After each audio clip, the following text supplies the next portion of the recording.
I'm here with Chris Johnston, the owner of Harverster Farms at Remington, Virginia. 518 acres that was placed under battlefield conservation easement in 2013. Chris, can you tell me a little bit about how you learned about battlefield easements? Through some of the neighbors that have done it. Okay. And what was your motivation to place the property under easement? Well, it was with hesitation at the beginning, other than preservation, to keep the history from ultimately being, developed, plowed under, but still being able to run the farm and have family live there, be able to still build a few houses, and keep everything intact. Now, you have one daughter who lives on the farm today, right? Right. And you have I believe the property had 13 development rights, and you kept 3 rights. Correct. Is that correct? Yeah.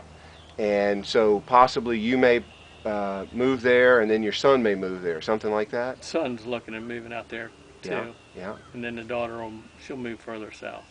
Okay. And how did you find the process of going through the negotiations of getting the easement the way you needed it so that you could run your farm? It was practicing. Back and forth, I guess, would be the best way. We would talk it out and then get it written out and then go back and talk it out again, because how we interpret things and how people write things, not always the same. But going back and forth with you on it to make sure we got ultimately what we wanted. Okay. And we did it with the lawyers' help, making sure it had the lawyer language that everybody agreed to. Okay. It worked out. All right. Did you know how significant your farm was when you purchased it back in 2003? No, we didn't have a clue. Yeah?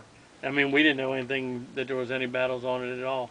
We knew it was near Kelly's Ford, and it was pretty, and we could do what we wanted to do. So that was the main thing we were looking for. And today, you know that there were 4 separate battles that crossed that property. Now, so in case you don't know, there were 8 battles in Culpeper. 4 of them touched your property. We knew about the 4 and all that, and actually our oldest daughter has done a lot of research on the different battles at Culpeper and stuff. She's more into the history of the family, and so she's looked into that. It's been pretty neat. Okay. Now, you had looked at some other alternatives for this farm, and I won't get into details, but versus the alternatives versus where it is today, which do you think is a better outcome for your family in the long term? I think everybody agreed that what we were doing, trying to preserve it for future generations, was more important than, if it was developed into some other use. Right. Okay. All right. And would there be any guidance that you could offer to property owners who might own battlefield property in terms of things they should consider in stepping forward to pursue this? Don't expect anything real quick. Take your time and work through it, and make sure you explain to whoever you're working with exactly what your ultimate goal is, that you want to still be able to do on your property, the farm, or whatever, and it can be achieved. Okay. Any final words that you'd like to share?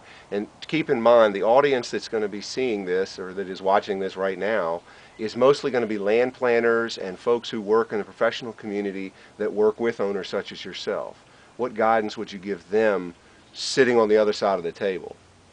I would ask that they not push things onto the property owner for their goals, but to meet the goals of the property owner. They're the ones that are giving up, ultimately, to preserve for the history, of future. The property owner is. The property owner is. And that to make sure that their best interest, ultimately what they want to see done is done, because once it's in the preservation, the ultimate goal is to save it. Well, that's accomplished, but you still want to, if it was farmland, you still want to keep it farming. You want to keep it at what it's been doing, hopefully for hundreds of years, and it'll still maintain that, without the subdivision development of it. All right. Anything else you want to add? No, well, we've appreciated working with you on it.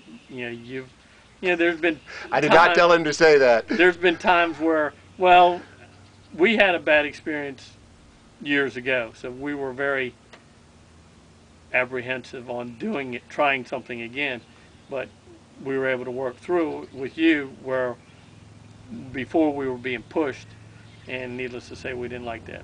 In this way, the ultimate goal was met, the land's preserved, we can still keep farming and doing what we want to do to it, so there was a happy medium there met, and, with your patience and ours working through it, it took a little while, but we got through it, and we're happy. So if I summarize that, then I think the thing you would say, and you tell me if I'm wrong here, educate the property owner on what the opportunity is, and work with the property owner to make sure their goals are met, and be patient. Right. Would those be the right three things? Exactly. And then everything else will work out.